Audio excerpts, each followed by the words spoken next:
Hi, I'm Lovoni. And I'm Sarah, and welcome to the Lovoni and Sarah podcast. Today, Sarah and I are talking about how important it is to have a healthy gut and how our gut does more than many of us realise. The human gut is clever, referred to as our second brain.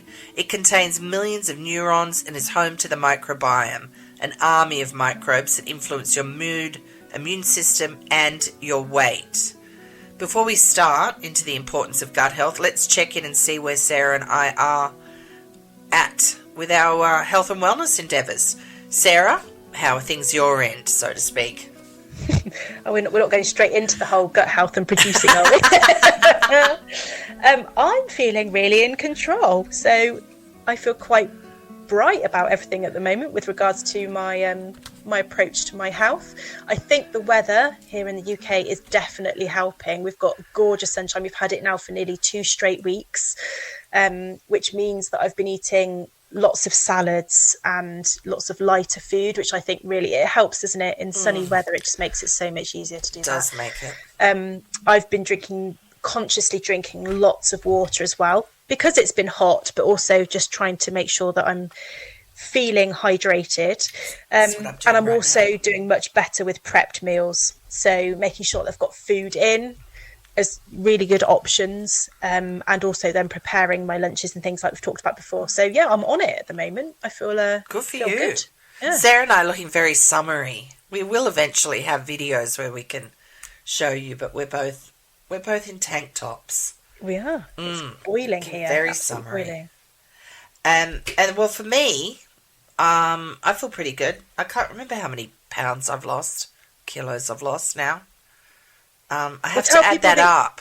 But tell people, since you just got weighed by the doctor, didn't you? So since April you've lost... yeah. I had since the last time I was there, that was in March, the end of March. Oh, March. Okay. Yeah, that I have lost 7 kilos. 7 kilos. So which is 15 pounds. 15 pounds. Yeah. So that's over a stone, and that's on their scales, which are more than my scales, you know what I mean? Yeah. But that, so from the change, it's just the change. Yeah, but you know what amazed me? It doesn't matter what the number is. Yeah, exactly. What amazed me is nobody even said, "Oh, that's good." Not that I needed a pat on the back, really. But they're the first ones that they give you grief the other way around. Right, exactly. But anyway, yeah. So, and I've been working out, which is good. Yesterday, I did something different because I had lots of sitting to do, lots of computer stuff. Yeah. And so I did my 50-minute block thing. Yeah. And then, for anybody that hasn't heard us talk about this, you set a timer, and for 50 minutes, you put your head down and you just work on whatever the task is you've got to do. And for me, it works because I'm always trying to beat that 50 minutes. And then you've got 10 minutes to do whatever you need. Go pee, hang clothes on the line, whatever, make a snack. Well, I was going in and working out. So, and doing more high intensity that. Yeah, so I did that about 5 times yesterday. And we'd just go in and do something, different each time. Yeah. So, but, and then for my food, I just haven't been eating as much. No. Smaller portions. Just, smaller portions. Or less regularly. Less regularly, I think. Okay. Yeah, doing a bit of intermittent fasting, which, I don't know. I don't mind doing that, actually. It's whatever works for you. It's whatever works, yeah.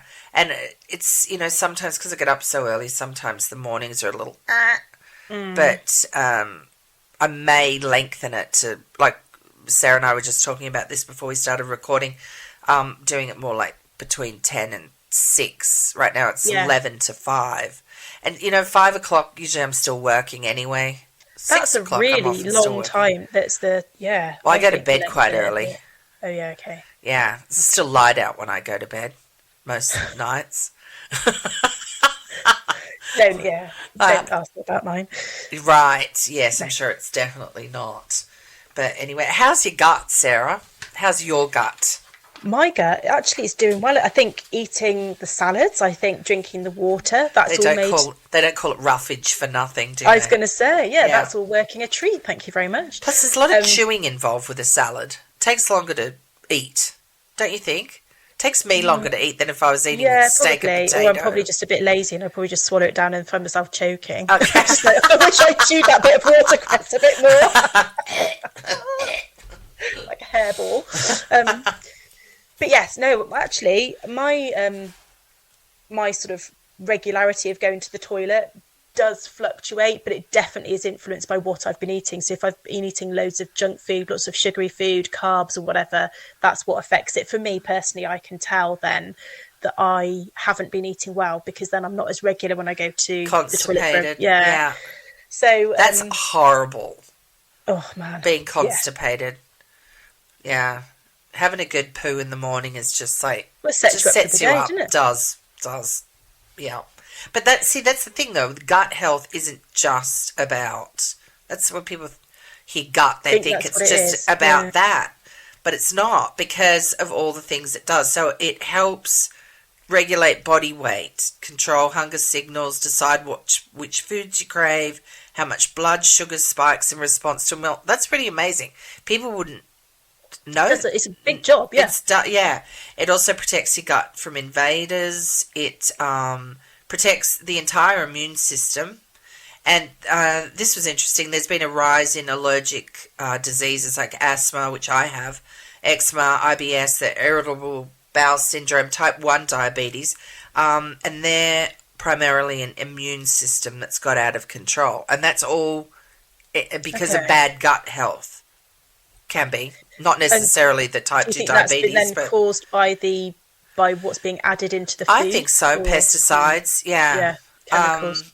The gut also converts food that the body can't digest, and then that gets converted into hormones and chemicals. These control mood, appetite, and general health.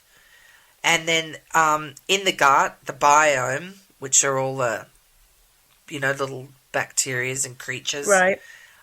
They also may reduce anxiety and lessen depression, which I thought people wouldn't think that. But there's been a strong link, hasn't there, between gut health and mental health and mental health. Yeah. So, do you take like probiotics or prebiotics or anything? No, like that? I don't. I go through phases of having kefir and adding that to my yogurt and things like that, because obviously that's got loads of good. It needs, the live bacteria. Yeah, but no, I don't add anything, actually. I'm fortunate enough, touching word, I don't take a lot of antibiotics or anything. So I think from a balance point of view, I think it should be fairly good. Right. And I do have a very varied diet with regards to fruit, vegetables, nuts and seeds. But I'm pretty sure there'd be extra that I could do for it if I did a test for it or whatever, because I don't ever take any extra supplements. I'm going to try. Do you take them? No, but after reading more about them, I'm going to try some. But they're all different. See, people think, I can eat yogurt and I'll be all right. But most yogurts, you'd have to eat a truckload of it for starters. You can't eat the yogurt with the sugar, because sugar is bad for the gut anyway. It kills it off, doesn't it? Right. So there's just a couple of brands of yogurt that I was going to talk about that really are better than others, at least here in the US. You probably have different brands there. But and then not all supplements are created equal. That's why I wanted to mention it to people if they were thinking of getting like a probiotic. So for people that don't know, like probiotics are the mixture of live bacteria or yeast that live in the body. They're the good bacteria that keep you healthy, and then they need prebiotics to feed the probiotics, which is what you were just talking about, Sarah, with the varied diet. So good prebiotic foods that are important to feed the probiotics are things like garlic and onions, like all of that family, leeks. Very good. Asparagus, artichokes, all veggies and fruits, whole grains, dandelion, it's like dandelion greens. I think there's dandelion tea. Bananas, legumes, lentils, garbanzo beans or chickpeas. So really, eating a clean and varied diet should be enough to then feed it. Yes, exactly. And then things that cause an imbalance, Like a dietary change can cause an imbalance in your gut. Your intake of protein, sugar, or food additives, pesticides on unwashed fruit, alcohol. Sorry, people. Yeah. New medications, antibiotics, especially can affect the gut strong flora. Antibiotics just really strip it, don't they? Yeah. And then the worst foods for gut health is, can you guess what number 1 is on the list?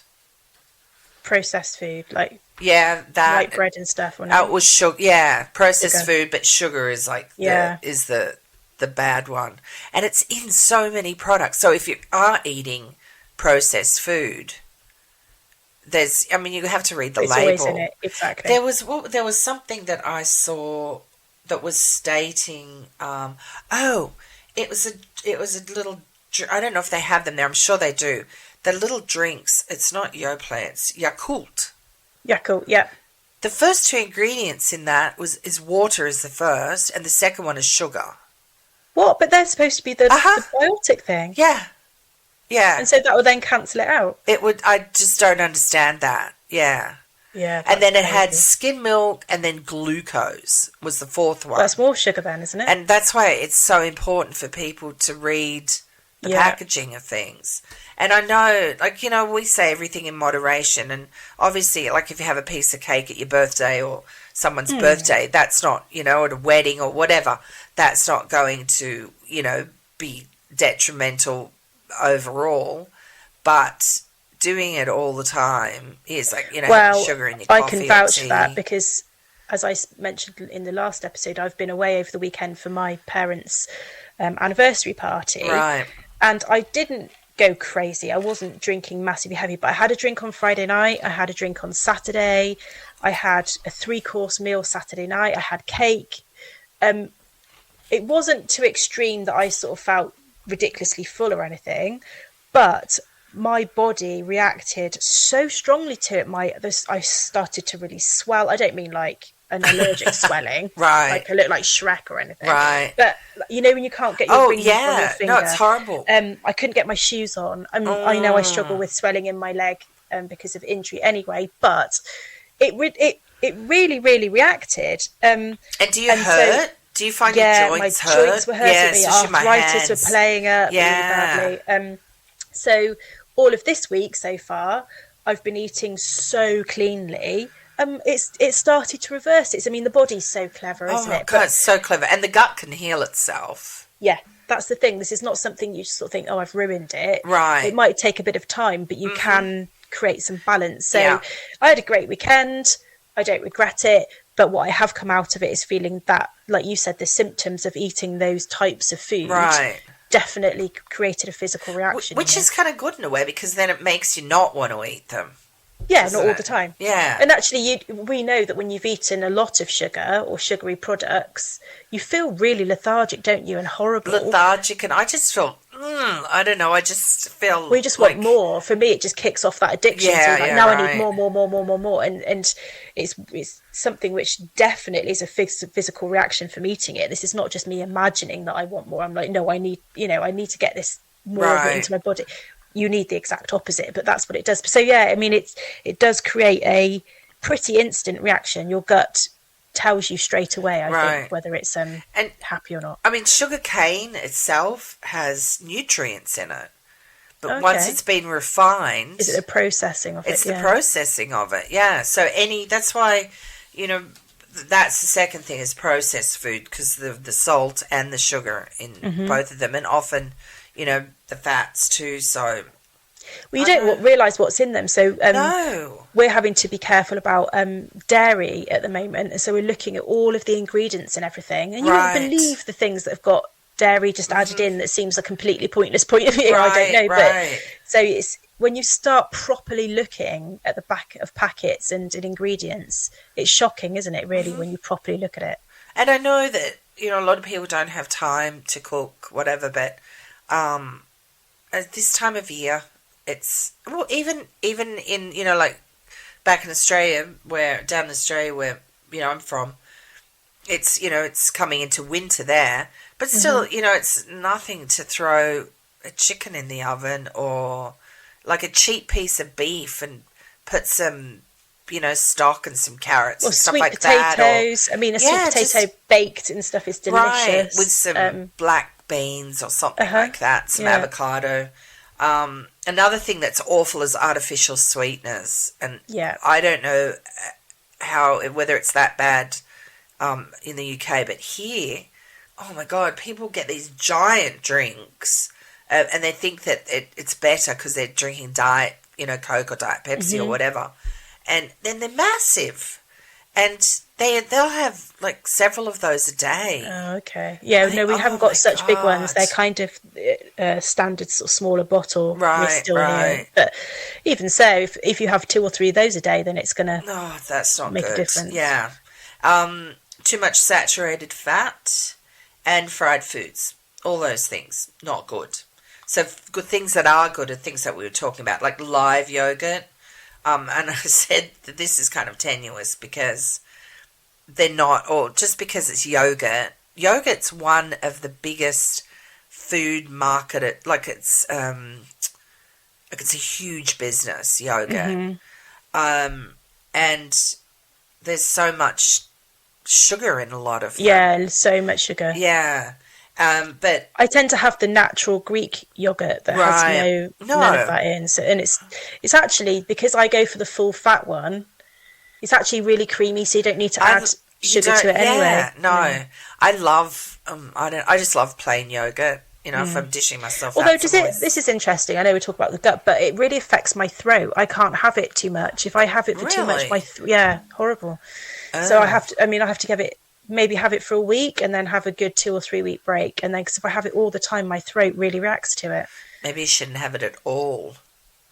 Is it the yogurt that it's... Yeah, but definitely. You said and it's not the kefir that...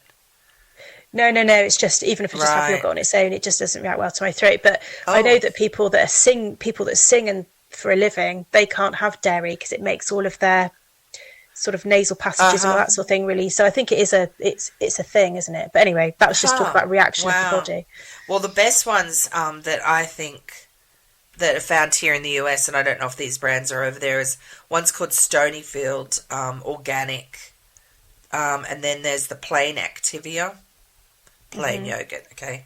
And then I said about the Yakult, just to be careful of that. Refrigerated sauerkraut. I'm not a big sauerkraut fan, but although I do make these little meatball things with some sauerkraut, that's good for your tummy.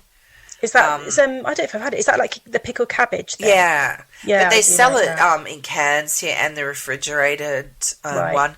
People are better off having the refrigerated one than the can. Kimchi, fridge kimchi. Have you had that before? I haven't, that. but is the it Korean really nice? Cabbage. Yeah. So it's mostly, they have different ones, but mostly it's the Chinese cabbage, or Napa cabbage they call them here, with chilies, and it's it stinks, but I just like to keep a jar in the fridge, and if you oh God, I'm so hungry, I get my chopsticks out, because it's always better with chopsticks, and just have a couple of pieces straight out of the jar. But that's good for your tummy too. Kefir, as you were just talking about it, which is an Icelandic yogurt drink for anybody that hasn't tried it. It's fermented milk, and it is it's like runny yogurt. Taste, it's a bit of an acquired taste, but if you put it in a smoothie, I've noticed that, like a berry I add smoothie, mine to my Greek yogurt. Right. So I just add a good sort of spoonful of that to the other yogurt that I'm already eating, which I normally put on my oats or something like that, and then give it a good stir. You don't know it's in there, but if you try to drink it on its own, you would definitely know about it. Yeah.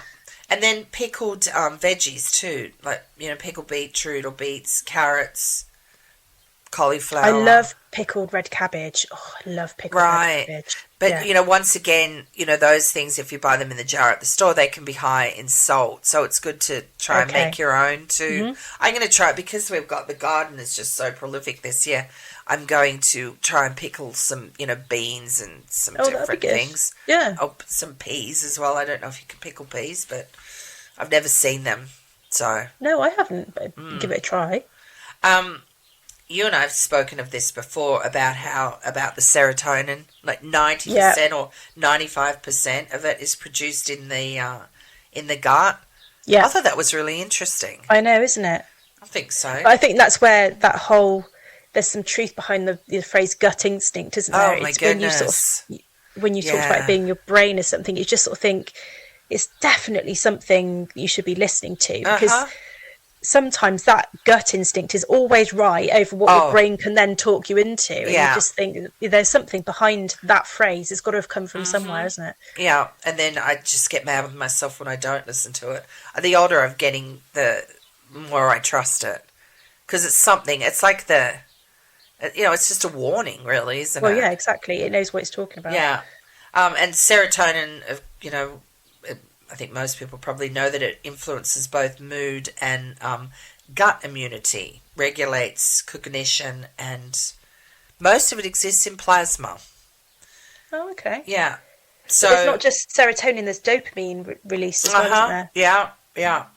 And the microbiomes in the gut, they help produce serotonin. So that's another reason, because if you don't have good gut health, then that goes back to how your mood, right? Yeah. It can increase depression and anxiety. So just another reason why you want to Well, keep your gut I was healthy. reading.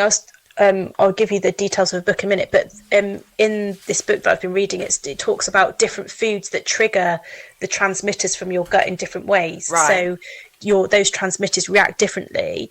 But that feeling of being satisfied with what you're eating, that signal triggers and decreases depending on what the food is that you're eating, because the bacteria prefers different foods. That's why. So it's the bacteria that then creates these transmissions up to your brain, and those bacteria, which obviously then called the microbiomes and everything, but they prefer different types of food, which is why it then creates different triggers. Right. So basically, the food that reaches your large intestine, which is undigested, is the ones that the bacteria love the most. And they're basically whole foods, as we've already gone through that list. The ones that it doesn't particularly like are white bread and pasta and all that sort of thing. So, are you going to sneeze? No, You're going to yawning. yawn. Oh, sorry. I had such a crap sleep Horrible last sleep. night. So that's why you do genuinely feel different depending on what the food is. So when we've been eating clean, we feel a bit perky. It's not just because we feel proud of ourselves. It's a genuine reaction that your gut is creating because it's enjoying the food that you're putting in, because it's creating different bacteria from it. So I think that's the other thing we need to recognise. It's not just a sort of feeling proud of yourself kind of feeling that you've got when you feel lighter and perky. It's a genuine physical reaction within your body.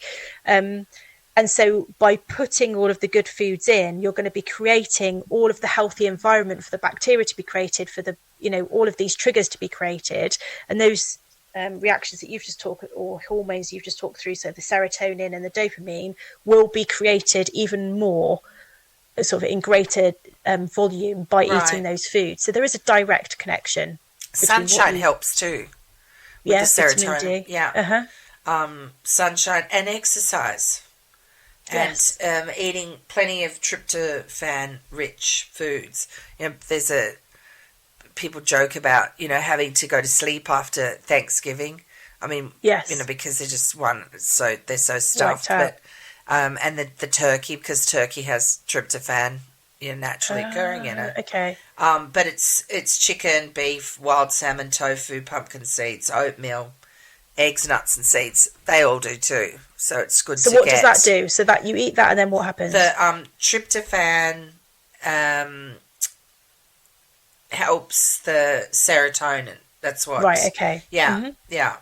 Which is what it needs. It needs the like I was saying, the sunshine, the exercise, and the tryptophan foods. What depletes it is what we've been saying is sugar, excessive consumption of alcohol, cigarettes, hypoglycemia, and diabetes, cholesterol medication like statins, and artificial sweeteners and caffeine. So if you have any of those things, what does that then do? It reduces the creation of serotonin. Mm-hmm. Yeah. Okay. Yeah.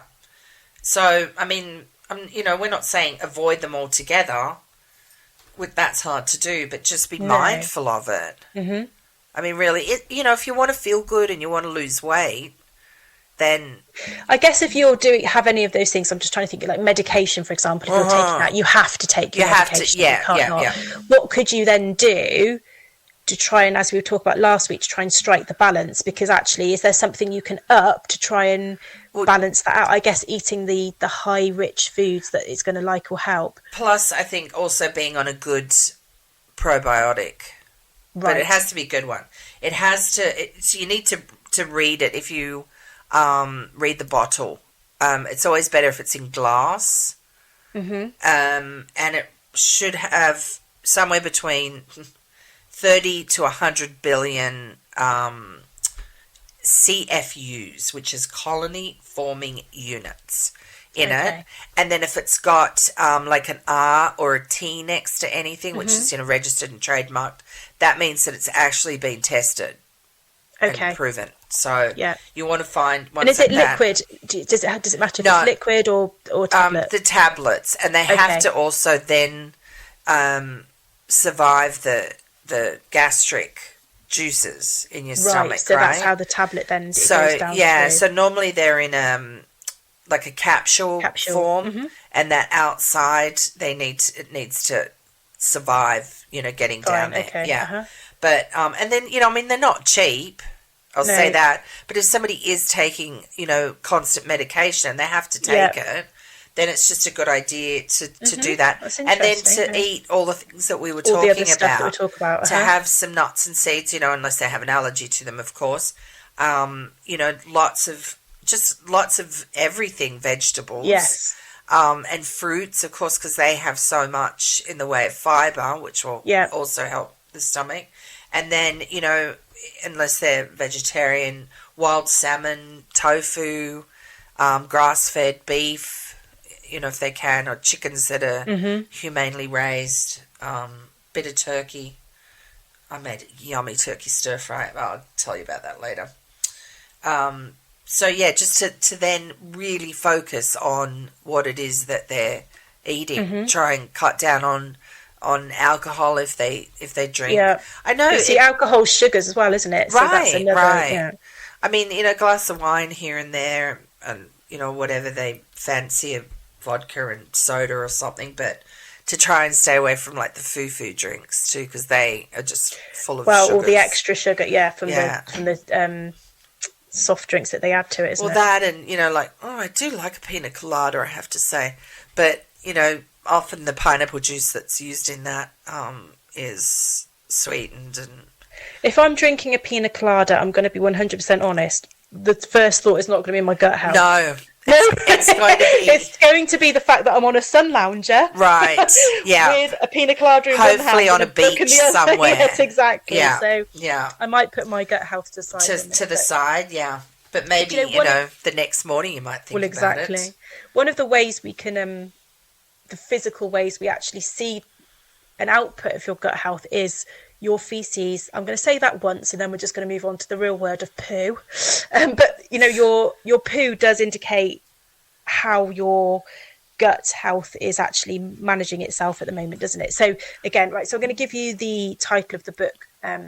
It's called "The Inside Story of Our Body's Most Underrated Organ." It's gut, but this is available in many, many places. But it's basically your poo gives you a good visual example of how long indigestible particles have taken to pass through your system. So that's why it looks different.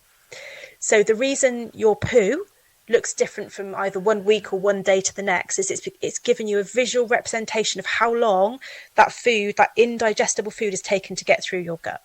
Right. You're trying not to laugh. No, I'm not. I'm just thinking of when I eat beets, because I really like beetroot. Yeah. And how what's coming. Yeah. But how it's always such a shock. Sorry.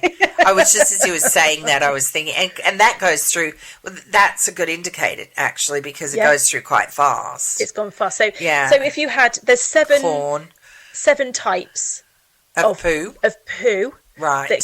That get measured, basically, and it's measured against the Bristol Stool Scale. You can look it up, everyone can have a look for yourself, but basically it ranges from type 1, which is tiny little rabbit poos, not little good. tiny That's nuggets. constipated. That's not good. No. Constipated, it's taken over 10 days probably to get through your system. Good 10 Lord. days. Well, see, So that, from start that to just finish, putrefies. Well, that's when it's probably not great for the gases that are going to be coming out of your back end either. Well, it's just Some bad of that for will your be body. water, because obviously your body needs so much water to process this fibre and this indigestible which is why product it's that's gone important to through. drink You must water. drink lots of water. Yeah. So if you are constipated, one of the first 2 things I would recommend is get a good couple of pints of water down you. Yeah. And Move. some exercise that move. Some exercise that involves your legs moving a lot, or particularly sort of you could even be on the floor and pulling your knees up to your tummy and out again, Right. and Or sitting on a seat and marching or something. Trying to get that tummy muscle to move a bit is what you're after. But so that's kind of type 1. The middle sections are kind of what you'd class a normal poo to look like, slightly ridged and bumpy. But if someone was said you visually imagine a poo, that's kind of in the middle somewhere, towards even better when it's a sort of a long soft sausage that's kind of coming out, through to when you've got diarrhea that might have taken only hours to have got through your body, because your body sometimes 20 minutes. Exactly, your body says, I don't want that in my body. Right. And it can move that fast, because you sort of think, can it really have reacted that quickly? Yes. The answer is yes, it can, because it recognises this is a danger. Get it out of my body. And I've Dairy experienced does with that. Cream sauces can do that. Or if I've eaten too much, it just goes, you greedy cow, you've eaten too much. You're too full. And it just purges. Yeah. Well, I had it with tuna. I had food poisoning from tuna, and my dear God, I've never experienced anything like it. But what's really interesting is my gut has remembered that.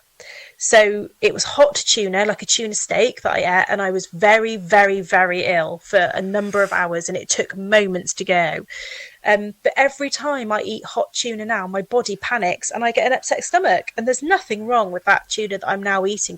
I can eat cold tuna, not a problem.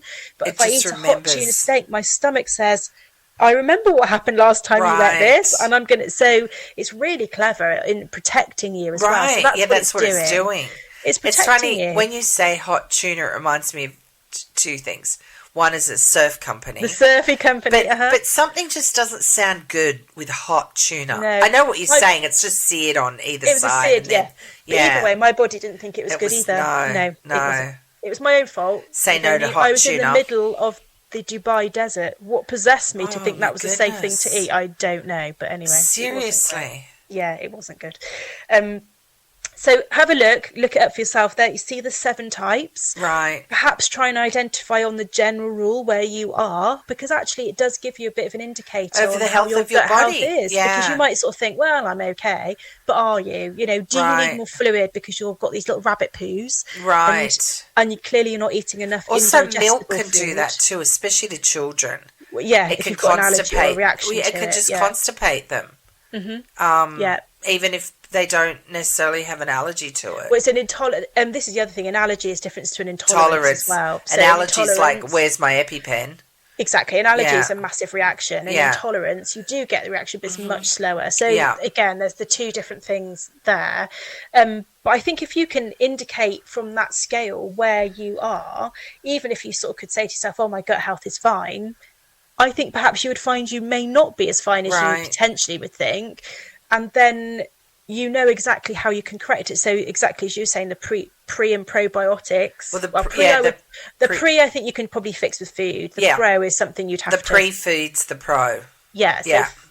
But also within that prebiotic, because you're eating the correct food, you've got this indigestible element, which basically is fibre, isn't it? The more fibre you've got, so the more roughage, more fibre you can get in your body. And I don't think as a human being we eat enough of it now, do we? We've got very lazy and we don't want to chew anything, we don't want to, it's just got to be quick and easy. Just push a button on the microwave. And so then it's all done. So have a look at that scale. So to say it again, it's the Bristol Stool Scale. Look it up, see where you are on it, and then perhaps adjust your food intake accordingly, because this will help your gut health, but ultimately, if you're trying to lose weight, it's going to help you on your weight loss journey as well. Because all of those foods are going to be the ones that you should be eating to help you to lose weight and get healthy anyway. Yeah. And your body just knows, doesn't it? It just knows what it's meant to have. All of those foods are the ones that actually it wants. So I think if you want to get a good visual indication, have a look. Where are you? Have you, well, I was just about to say, have you ever done a poo that's like so long and great that you want to just call someone in to have a look at it? Can I just say, and hopefully my son doesn't listen, I regularly get that shout from him going, you've got to come and see this. I was like, I am not coming. I'm not coming. He said, what if I take a photo of it? No, don't even do that. Thank you very much. Because, I think young males generally are quite good at going for a poo. Right. But I know what so you number mean. 2 like was relieved. the all-in-one. So what was 3? No, so 3 and 4, because you move from 1, which is kind of okay, 3 and 4 are good. Are they? 7 is your diarrhea. So so 3 and 4 are good. So 3 is kind of that sausage of a poo that's got lumps, like lumpy outside to it. Okay. Kind of as you would imagine a poo. Right. And number 4 was a really smooth sausage that comes out. Usually, I'm like either of those, but usually, usually a 4, because I do eat a lot of. Yeah. I eat lots of berries, have berries every day. I eat nuts and seeds. Yeah. I try and drink lots of water. And, I have well, that's salads. The thing, because this week, because I've had loads of water, loads of salad, which is roughage and fibre, lots of vegetables with chickpeas or beans and things. I am a very happy 4. Oh, yeah, well done. And it does make a difference. You just think, wow, puts a spring in your step. Well, that's the other thing. Once you have your body, this must be something to do with it. But once you have had a really good poo, don't you feel wonderful? Yeah, yeah. I mean, you physically that's feel lighter. That's why dogs run around, because they feel good too. Well, they poo all the time as well. They're so regular, aren't they? Yeah, yeah. But I think that if you think about it, it's all that waste that's just coming out of your body. If you're carrying that around and you haven't been for days on end, it's literally like I saw a visual thing, like an image once of a bin, like a kitchen bin, and you just keep chucking the peelings and the waste product in it, and you keep chucking it and you never empty it. Right. It starts to stink. It starts to get back up. Loads of condensation, and oh my god, it's horrible, isn't it? If you haven't emptied your bin quickly enough. That's effectively what you're doing to your gut. Yeah, it's just rotting in there. Yeah. And no wonder then you don't feel well. You do get gas because it's literally fermenting away. You stink. You get swollen because it's got to go, somewhere. It's got. Well, it's physical waste in there as well. That's also an indication too. If you eat something, and you get that bloated tummy afterwards. I get that sometimes with bread, because I know I've got a bit of a yeast intolerance. But not so much sourdough. Sourdough's good, and that's if you can different, find, though, isn't it? like a sourdough from a bakery that has grains in it. If you can find something like that, or just a good sourdough, not the stuff that's mass produced. Yeah. Read the label. It should have just 3 ingredients in it, 4. Well, actually, my friend's son is celiac. And so there's so much that he can't have. But they found that when they're in France and eat baguette, they're absolutely fine because the chemicals are not added from the bakery. It's not added. It's the chemical that's I've had people tell me that before. Yeah, actually. Are you a poo every day person? If I'm eating well, I am. Yeah. But when I'm not, I'm not. Really? I could go a good couple of days, 3 maybe, without going, and then I'm like, oh my god, you must feel awful. Well, I'm sort of used to it, so I don't. But I mean, after that, I'm quite ready. I really do want to go. But if I'm eating well, then I go every day. I don't go multiple times a day, really. Sometimes if I'm lucky. But some people go 3 or 4 times a day. Sometimes really? I can do that. Yeah, it just depends how much I've eten too. That's another thing. Right, yeah, of course. But, having things like you were saying, like chickpeas and I always have berries, and I always just have a little handful of some seeds. Yesterday it was pepitas, could be something different today, but I think those, because I'm like, get out, I'm coming. Clear the runway. And then and it's good. You want to do that. That's what needs to be. That's what needs to be happening. It's funny though, because we've talked about before about decisions that we've made with what food we're eating. So we felt like we were out of control because we can't resist binging, or we can't resist going to get something sweet because it's there, and if it wasn't there, then it helps. But we think that's a conscious decision in our mind or our brain, and actually probably a lot of the time it's not. It's the gut that's also influencing that. And if it's faced with two decisions there and then, it's basically just you're going to take what you fancy. But actually what it really wants you to do is to make the right choice rather than what's just right in front of you. Yeah, exactly. Right. And it's all those bacteria and stuff, like we said, it's then making those transmissions to the brain and everything. But a lot of the time it isn't some of it, which is the crutch, which we've been talking about before, is emotion or the support structure when something happens and you want to turn straight. Do you know what? That happened to me this week. I had a moment where I felt a bit stressed and disappointed about something. And I kid you not, the first thing I thought was like, I started to find myself heading towards the kitchen. And I just had to make that conscious, no, this is just because you've had a reaction. Right. That is all it is. And just recognising that. Yeah, I did. And so that's still, so there's all these different things. It's a complicated system, isn't it? It's brain, it's emotion, it's what's being created by the gut, so the hormones, it's all of those things. But it is important to remember that the more healthy you can keep your gut, probably the better decisions are that you're going to be making. Right, exactly. Plus, we were talking about how it can affect your weight, your gut, right? Mm-hmm. And I think when you said you got upset, and I think that you can feel that in your gut when you get like a real upset too.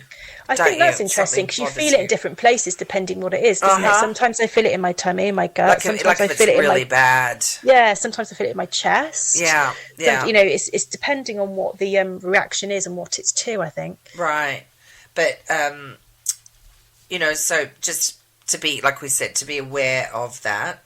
But this is how your gut can affect your weight. So it will obviously let you know when you're full. Mm-hmm. So if you think that was so yummy, I'm going to go back and have seconds, just wait, because it'll tell you not to, because you'll feel... About 20 minutes. Yeah. If you can wait 20 minutes, right, you'll probably not want the action. Yeah. So, when you eat, and as your food's being digested, produces chemicals, and that gives you that, lets you know, hey, you're full, stop eating. And then there are certain types of gut bacteria that are essential for maintaining a healthy gut barrier and preventing inflammation, okay? And that can contribute to weight gain. Inflammation can. Right, okay. So, you were saying, because, there's inflammation it's bad for your heart, all sorts of things, but you were saying, when you're like eating too much sugar or like a special occasion or drinking too much or whatever, then you can feel actual inflammation in your joints. Yeah, exactly. Yeah. So this is like internal inflammation and in your joints. And then but also your appetite, like what you were just saying before, like the cravings that you have. Yeah. That's obviously coming from your gut too. Yeah. Signaling your brain, right? Producing, chemicals yet again. And then, we talked about whole fruits, whole grains, fruits, veggies, fermented food, all those support healthy gut bacteria. Stay away from sugary foods, artificial sweeteners, unhealthy fats. Bad for the, bacteria in your gut. You want to keep that going. So really it's like trying to balance the health of your gut with the conscious decisions you're making in your mind.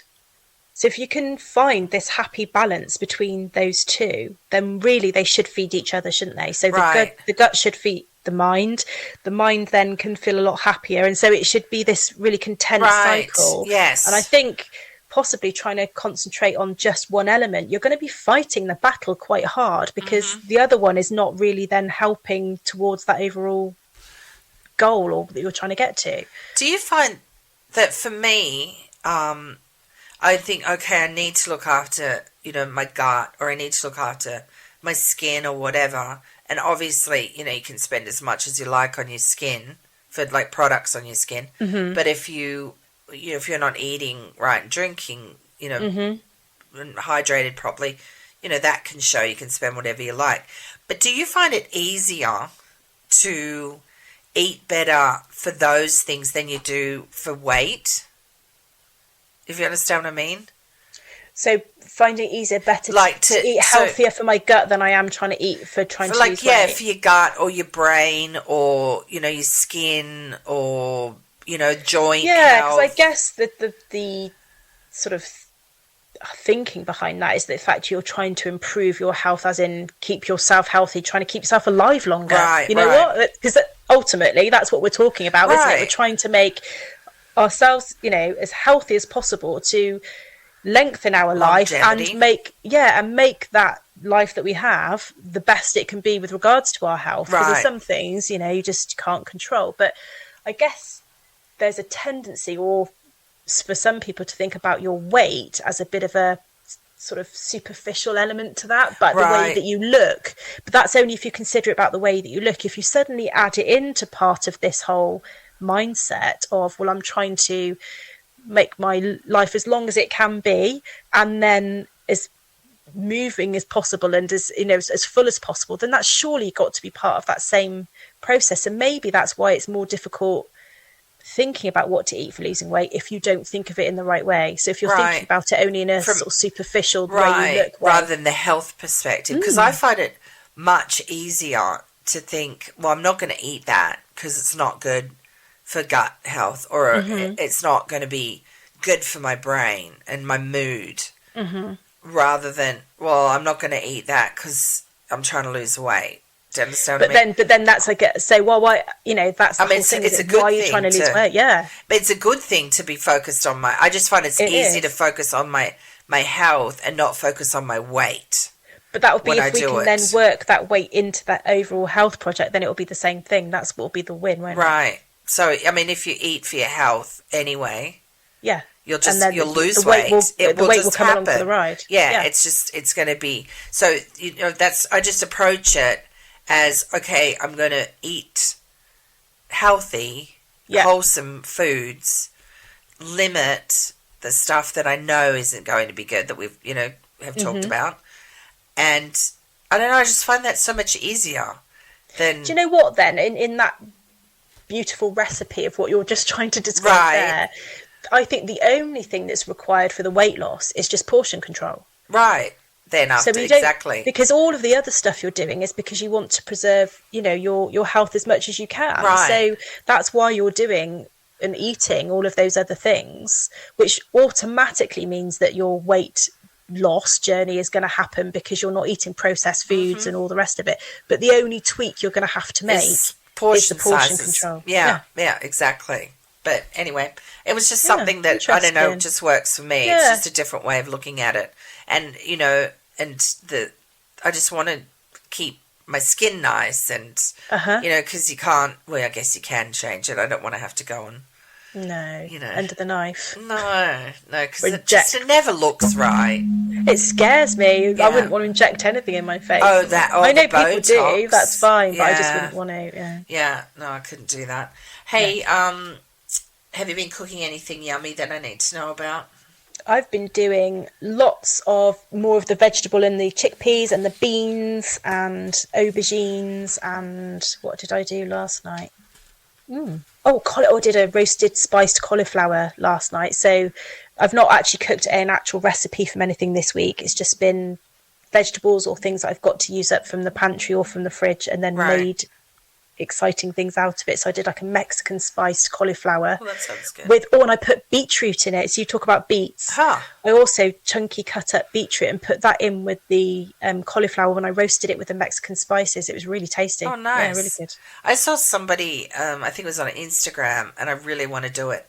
She made a hummus, and it was a good hummus. Like, it was really super creamy.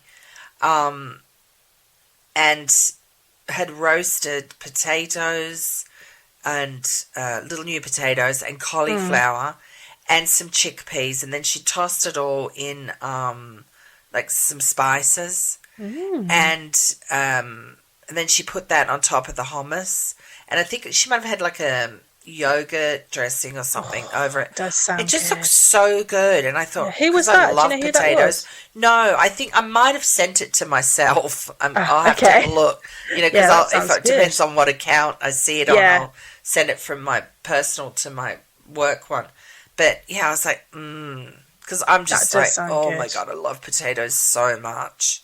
And I just thought that would be We've yummy. been having a lot of rice and quinoa and stuff like that as well over the last couple of weeks. I've been cooking brown rice this week. Yeah. Last night I made I was testing a recipe that I want to put on my website, and it was ground turkey, because, just for the fat, it's got so much less Low fat, fat. yeah. So it could be ground turkey or chicken, and I used ground because I just thought, well, I don't have to cut anything up then. This is so quick and easy. And some ginger, so I browned it, some ginger, garlic, put in a bit of the red Thai chili paste, green beans, red bell peppers, pineapple. I had to use canned because I can't eat fresh. What else? Oh, and some Thai basil leaves, because I've got 2 plants that are massive, but people could put cilantro, coriander in there. I think that's on some onion. And yeah, I had that with some brown rice. It was so yummy. Nice. Oh, I put just a little bit of, saying about the sugar thing, but I just put a little bit of honey just to sort of glaze it up. And the canned pineapple, I use the natural. I've just remembered what I did cook. Right. I did, now slightly odd because of the time of year, but I saw them in the supermarket, Brussels sprouts. Oh, yeah. Okay. So I blanched them just for 3 minutes, and then I roasted them with whole cloves of garlic. Nice. The Brussels sprouts sliced in half, like lengthway. Yeah. Put all that in there, and then I put strawberries in there. Oh, you did, and roasted chili them flakes too? and chili flakes. Oh, okay. Oh my God! And had it like a warm, and then put butter beans in at the end, and had it like a warm salad. So basically, it was Brussels sprouts, whole garlic cloves, right, butter beans, and strawberries, but with chili in there as nice. well. It was delicious. Sounds good. Absolutely delicious. So balsamic, little drizzle of balsamic that would be nice. I glaze didn't have on any that would have been balsamic, good. but yeah, oh man, it was so good. Yeah, that does sound good. So that's only because I had strawberries to use up, and they were a little bit soft. I was a bit like, I don't want to, so I thought I'll give it a go. And I was questioned on it, like, that looks a little bit unusual. I went, well, we'll give it a try. Oh, we really loved it, so I'll definitely do that again. But yeah, I made pickled strawberries. I saw those. They're so great. Oh my goodness, they were so good. It's not like something that they were still good the next day, but they were nicer like on the day that I made them. And then I just toasted some little pieces of bread and squished creamy goat cheese on it. And I don't even like goat cheese, but with the strawberries, it was just so good. And just put the strawberries on top, squish them down a little bit, tiny little drizzle of honey and some fresh thyme. Oh my God. That sounds good. They were really, really good. And then I also made... I've never made a savoury watermelon salad, and I know that, there's lots of them out there, but I made a watermelon, strawberry, blue cheese and basil salad that was so simple. I put some lime juice, just toss the strawberries and watermelon in that, threw some shredded basil, and then at the end I put a drizzle of balsamic glaze. And just a smattering of pepitas, because I figured watermelon and pumpkins, they're in the same family. They're the inside of the pumpkin seed. Right, okay. Yeah. And, it was so good. It was one of those things where you just can't stop eating it. Yeah, and the blue cheese. It just worked together so well. So it might sound odd, but anyway, that was delicious. Yeah. So, yes. All good food, and it is so much easier to eat fresh. It's just easier at summer, I have to say. Summer's so much easier. It's exciting. Yes. You don't crave the sort of comfort food either as much. The sort of the stodgier, heavier food. So it definitely is easier. Do you know what one of my favourite sandwiches is? And I don't know if I've mentioned this before, but it's just a tiny scraping of mayo, and I like it. I buy a really nice whole grain sourdough, and it has pickled beets, pickled beetroot, cucumber, onion, and tomato. It's very good, and salt and pepper, of course. Yeah. It's one of my favourite sandwiches. I could just eat it all the time. If you have a little hummus around, you could put a little hummus on there too. I am now, as always, officially starving. Right. It's just, well, see, good food doesn't have to be boring, does it? Doesn't. No. Sounds delicious. It's Father's Day here this Sunday. Yes, here too. Oh, it is? Oh, yeah. Yeah, right. Okay. You guys... It's only our Mother's Days are not matched up, The Mother's Days, no, different. I don't know why that's different. Father's Day in Australia is in September. But... Oh, is it? Yeah. Oh, okay. Yeah. We're going to go out for it because, Lawrence's kids aren't here, so they're up in Minnesota. That'd be nice. But anyway, yeah, be nice to do something. Next week, Sarah and I are talking about how being overweight can dampen desire and stop you having a fulfilling sex life. So the next episode is all about Let's sex. talk about sex, baby. Let's talk about sex, baby, yeah. We're not going to do our goals for today because we are going to be recording back to back. So, we'll talk about that in the next one. As always, thank you so much for listening. Please send us a message if there's a particular topic you'd like us to talk about. Head to lovoniandsarah.com to subscribe to our weekly newsletter and find the links to connect with us on social media. We hope today's episode on gut health has made you aware of how important caring for your gut is and its microbiome is for your health, mood, weight, immune system, and overall well-being. We've had a gutful, so that's bye for us. We'll chat to you next week. Bye.